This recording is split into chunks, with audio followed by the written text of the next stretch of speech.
I am recording these a few ahead of when I post them. This is the first issue of the Family Matters discussion I had intended to discuss, which I worked my way up to. If you see these other videos that I've made prior to this. This is the introduction to the Family Matters discussion. I'm going to answer two questions. I'm going to give you two reasons, I should say, as to why I am making these videos. A, I need to do this to wrap things up in my own life and move forward. Having reflected on my family issues, having reflected on my previous faith and all these other things that this entire experience has brought up within myself.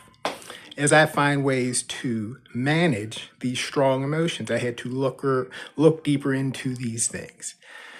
Number one, I am positive in this day and age, the thing that could change the planet from my past are to really try and live the teachings of Jesus Christ. I think that needs to be said.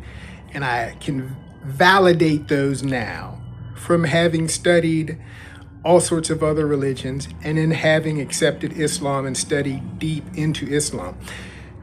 Honestly, the deeper, more spiritual teachings of Islam, it's the exact same teachings as Christianity. I've known that. Muslims know that.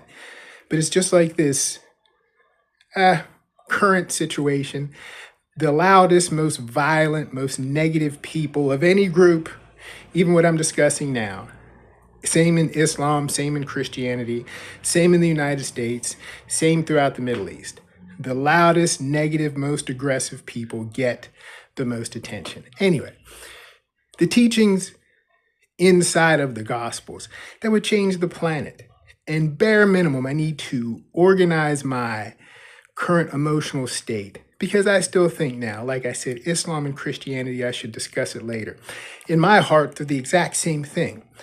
But I should make another attempt to live those teachings because it was such a transformative experience. I'm sure that living Jesus' teachings would make the world a paradise.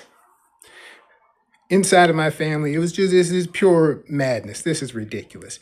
I had to sort through what was I seeing and experiencing about Jesus, what happened when I was gone that brought about this horrible, for me, cataclysmic event. Let me get my life together and re-extend my hand to the teachings of Jesus. They need to be lived. That's our only way out of this. For where we're at now, I need to take Jesus back with me. B, there are people in my family that probably had this same experience because as I get deeper into it, this is what they would call the generational curse stuff that is just running rampant. And it made everything horrible and it makes you compromise your existence, lie, deceive, shame the name of Jesus, and just life in general. That's why things never change, they just fester. I have family members that have had the same experience. I don't communicate with anyone because I got confused because of all this madness around me. I need to reach out and see these people because I'll explain that later. I need to reconnect. There are people in my bloodline who've had this experience. People after me are going to have this same experience because it's generational. I need to stand up and just present a basic outline of the truth so they know they're not crazy. And there are other options. Those are the two reasons. Introduction to the Family Matters discussion.